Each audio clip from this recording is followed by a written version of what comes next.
दादा हे घे तुमची ऑर्डर. कोण आहे? ए बाबा, आम्ही दुसऱ्याकडनं माल घेतोय, तू कुठलं काय माल आणून ठेवलाय तिथं? दादा गाडी ओळखली नाही काय? मी सुधीर यांचा मुलगा आहे. ते 2 वर्ष झाले तुमच्याकडे माल टाकतात. आता तुझ्या वडिलांना गेली 1 महिना झाला फोन करतोय मी. कुठे गेलेत वडील तुझे? दादा 1 महिन्यापूर्वी त्यांना ऍडमिट केलेलं आणि 10 दिवसापूर्वीच ते गेले. आता इथून पुढे मीच माल टाकणार आहे तुमच्या इथं. मग तू एक चांगल्या हॉस्पिटलमध्ये दाखवलं नाहीस वडिलांना?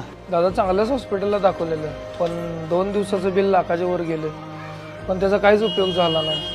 तेच कर्ज फेडण्यासाठी म्हणूनच लवकर कामाला लागलोय. दादा एक विचारायचं होतं, जसं तुम्ही माझ्या वडिलांकडनं माल घेत होता तसं माझ्याकडे घेणार ना? टाक, तू माल टाकायचं काय नाही आहे. बरं, ती किती बॉक्स आणलायस? 3च बॉक्स आणलेत. 3 बॉक्सांना काय होणार आहे? मला अजून 7 बॉक्स पाहिजेत. यावेळी पैसे नाहीत म्हणून 3च बॉक्स घेतल्यात. बाकीचा माल पुढच्या वेळी घेऊन येतो येताना.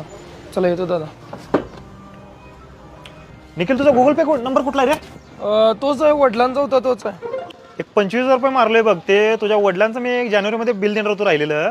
ते आता तुला कसं पण गरज आहे, माझ्याकडे पण राहिलेलं. तुझे वडील पण 1 महिन्याला आले नाहीत माझ्याकडे, म्हणताना मारले. घेऊन जा. पण तुमचा तर हिशोब सगळा क्लिअर आहे. तुझ्या वडिलांकडनं लिहायचं राहिलं असेल रे. आता कसं पण तुला गरज आहे की नाही, घेऊन जा की आता. ठीक आहे. हो रे, मी पण 1 वर्ष झालं तुझ्या सोबतच आहे. आजपर्यंत तू कोणाची उधारी नाही ठेवलास. आज अचानक कसं काय याला पैसे दिलास? अरे, जेव्हा मी 2 वर्षापूर्वी दुकान चालू केलं. हो मालक, थांबा, शटर बंद करू नका. माल घ्या आणि मग बंद करा. अहो, माल घ्यायला काय नाही, पण पैसे पण द्यायला लागणार की. अहो मग देणार आहे ना, मग व्याजासहित पैसे द्या म्हणा. घ्या, आधी माल घ्या. जेव्हा येतील ना तुमच्याकडं, द्या व्याजासहित पैसे. घ्यायला बसलोयच की मी. एका पहिला माल विका. सपने नए छोटी छोटी मुश्किलों से जंग के लड़े